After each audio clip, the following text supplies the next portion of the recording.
Fitur canggih semakin memberikan peran penting terhadap nilai keselamatan sebuah mobil.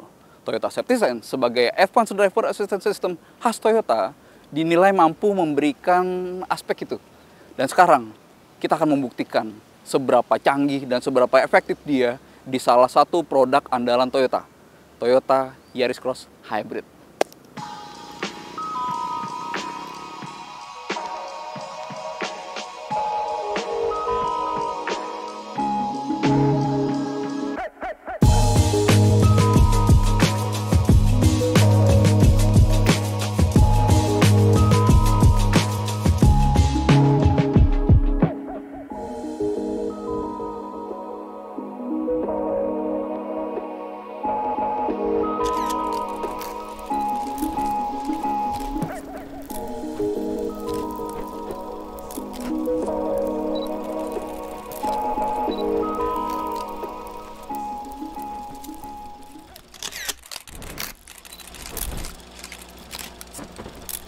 Toyota Safety Sense itu memiliki pre-collision warning dan pre-collision braking yang berfungsi membantu pengemudi ketika ada potensi tumbukan dengan objek di depan.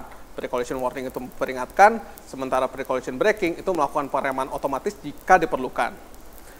Nah, kedua fitur ini dalam fungsinya menggunakan kamera stereo yang ada di kaca depan.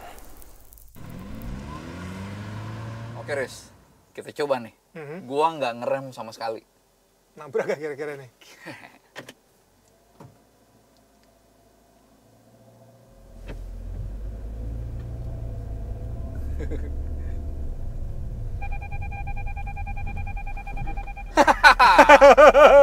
Agak ngilu ya? Deg-degan ya? Iya. Tapi terbukti. Mobil yang ngerem. Tadi udah aman nih. Udah aman. Sekarang kita coba lebih kenceng. Ngerem gak nih? Makanya kita coba. Coba nih deg-degannya makin bertambah kayak ini. Tapi mestinya ini kecepatan yang umum kan terjadi di jalur perkotaan atau bahkan di luar kota. Iya benar sih. Ini udah 40-an nih. Gua nggak ngerti sama Iya sekali. bener. Gua nggak Bener ngerti nggak ngerem sama sekali ya. Wah.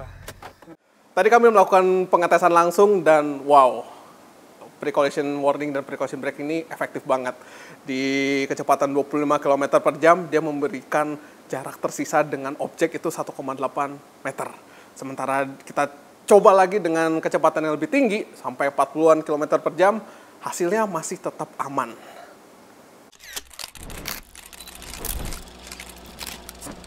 Di Toyota Safety Sense juga ada yang namanya Lane Departure Warning dan juga Lane Departure Prevention. Jadi kalau di Lane Departure Warning itu dia akan memberikan peringatan berupa bunyi dan juga ada indikator di panel instrumen ketika mobil mulai melenceng dari jalur. Dan di Lane Departure Prevention, lingkar kemudi itu akan memberikan feedback kepada pengemudi ketika mobil mulai melenceng dan kembali ke lajurnya. Sekarang kita coba lane departure warning dan lane departure prevention. Nah, ini dia harus mendeteksi itu dulu ya, marka jalannya dulu ya. Oke. Oke. Kita udah di kecepatan. Nah, ini udah kedetek nih di instrumennya. Kita coba aja ya. Oh, Nah, ada belok. itu lane departure warning tuh. Dan Ada audio dan visual. ya, dan ada asisnya juga. Iya. Jadi dibelokin dikit-dikit tuh. Jadi preventionnya juga ada tuh. Oh. Itu udah kegabung tuh lane departure warningnya ada, habis itu langsung lane departure prevention. Jadi sistem memberikan peringatan baik dari audio dan visual. Bener. Lalu kemudian sistem juga beraksi dengan setir itu digerakin. Iya, digerakin sedikit. Jadi Iya. kayak kerasa tuh kayak ada ke kiri, ke kanan, tapi nggak banyak sih ya. Iya. Karena memang fungsinya adalah assisting. Oke, jadi fitur Lane Departure Warning ini dan juga Lane Departure Prevention terbukti efektif ya ketika misalnya pengemudi itu lagi fatigue, lagi lelah gitu. Atau juga misalnya lagi diajak ngobrol sama rekan di mobilnya. Front departure alert adalah fitur yang bisa memberikan peringatan bagi pengemudi. Ini mungkin sederhana, tapi kalau dia bisa bekerja dengan efektif, akan sangat membantu. Nanti jam berapa emang kuliah? Gue jam 7 sih. Ya, itu kuliah Luar online. biasa. Oh online ya, karena Online. kelas karyawan ya? Iya. Iya sih emang harus ini upgrade diri ya. Harus upgrade diri lah selalu. Nah, kasihkan ngobrol, mobilnya malah ngasih tahu suruh jalan kan. Ya ini salah satu fitur penting juga nih, front departure alert ya. Waduh, apa tuh? Jadi emang fungsinya ketika misalnya lagi macet atau lagi lampu merah gitu. Iya. Ya kita lagi asik ngobrol, nggak taunya mobil depan jalan, Waduh. ngasih tahu supaya, woi, jalan dong. Jalan dong. Tapi kalau di Jakarta atau di lampu merah gitu, keseringan klakson duluan ya. Iya, yang bunyi biasanya daripada klaksonnya dari belakang Iya, gitu. Tin gitu, waduh, dia disuruh jalan. Benar. Nah, jadi front departure alert terbukti efektif. Dia sangat membantu ketika pengemudi hilang konsentrasi. Misalnya lagi bosan atau mungkin terdistraksi ketika di kemacetan.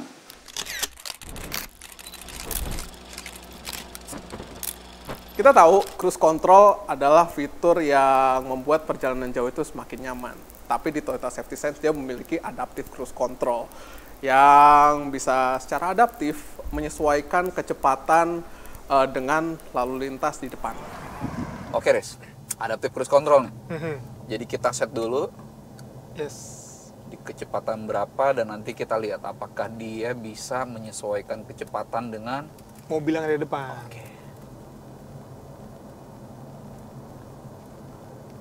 Kaki udah nyantai ya.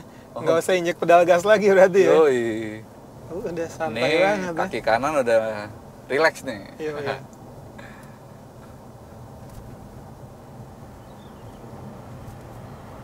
Nah, kan udah mulai nih. Nah, Langsung ngikutin kan? iya. Iya gak? Oke. Langsung turun. Jadi dia ngikutin si objek yang ada di depan kan. Dan dia ada pilihan jaraknya nih, Riz. Nah, itu dia. Jadi ada 3 level ya. Itu bisa dipilih. Ya. Tinggal tombol yang kiri. Nah, Oke. jadi menyesuaikan dengan jarak yang ada di depannya. Dan jarak yang paling dekat pun itu masih aman kok. Bayangin, nyamannya cruise control. Lalu ada adaptive cruise control yang memiliki kemampuan ekstra yaitu mengatur kecepatan dengan kendaraan di depan. Mantap banget kan? Lane keeping control ini berbeda ya, sama lane departure warning dan juga lane departure prevention. Kalau lane keeping control ini, dia akan menjaga mobil tetap berada di tengah lajur, asalkan markanya terlihat jelas. Nah, Mas, nggak cuma lane departure prevention sama warning aja, dia juga punya lane keep control. Oke. Nah, ini kita nyalain adaptifnya dulu di 70 ya.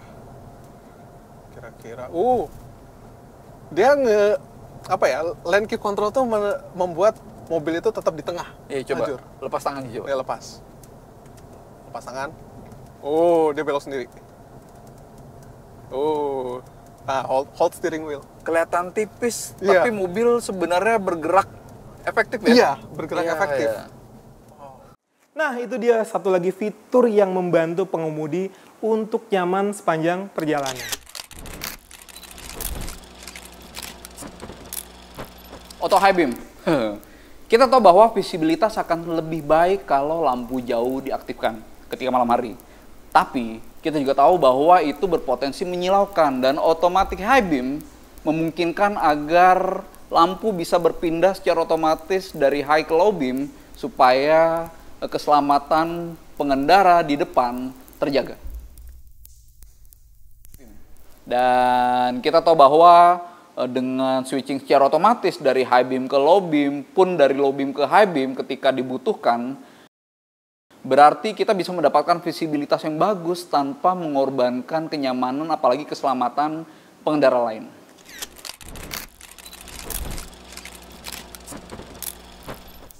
Bayangin di parkiran pengemudi itu masih bisa melakukan kesalahan seperti salah injak pedal ataupun memasukkan tuas transmisi di posisi yang salah. Nah, pedal misoperation control ini meminimalisir terjadinya kecelakaan karena kesalahan tersebut.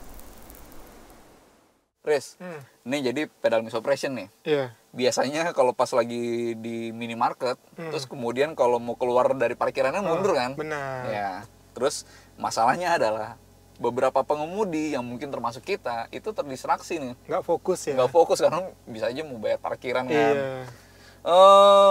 Skenario-nya adalah kita sebenarnya pengen switch ini ke R buat mundur. Tapi malah ternyata ke D. Gede. Iya kan? Iya. Sementara di depannya ada objek, ada Iya. tembok, ada motor, Ya. atau ada mobil gitu ya. Dan kemudian kita ngeliat ke spion, Hmm. ya kan, untuk mundur. Oke, Padahal ini di D. betul. Kita lihat apa yang terjadi nih.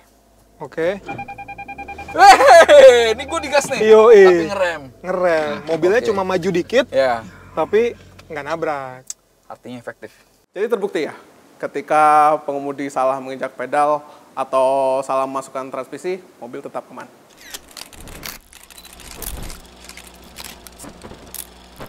Titik buta di mobil itu banyak banget ya, baik di samping maupun di belakang. Nah, blind spot monitoring ini dia mengandalkan sensor yang ada di bagian belakang untuk mendeteksi kendaraan.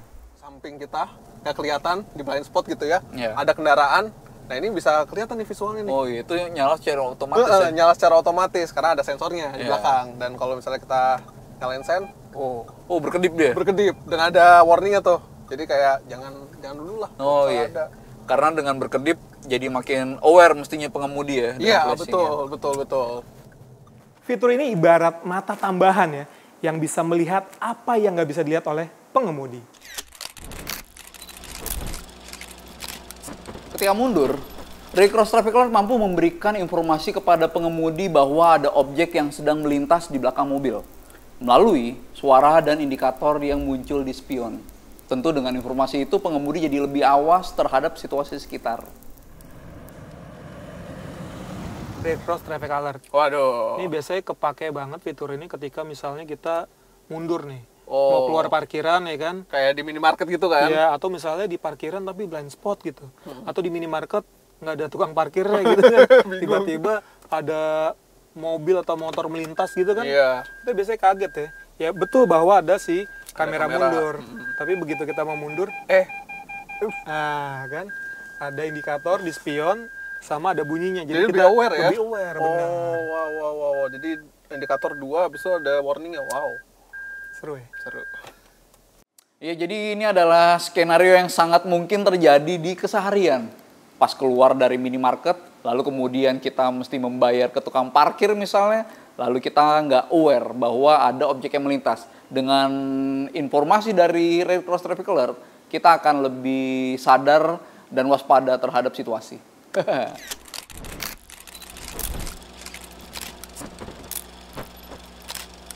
Toyota Safety Sense adalah bukti bahwa teknologi canggih bisa meningkatkan nilai keselamatan pada suatu kendaraan. Fitur keselamatan aktif Toyota Safety Sense terbukti efektif. Kami sudah coba. Artinya, Toyota Safety Sense ini mampu memberikan value lebih untuk Toyota Yaris Cross Hybrid. Meskipun begitu, kita semua tahu bahwa tanggung jawab keselamatan berkendara ada di pengemudi. Cut. Bungkus.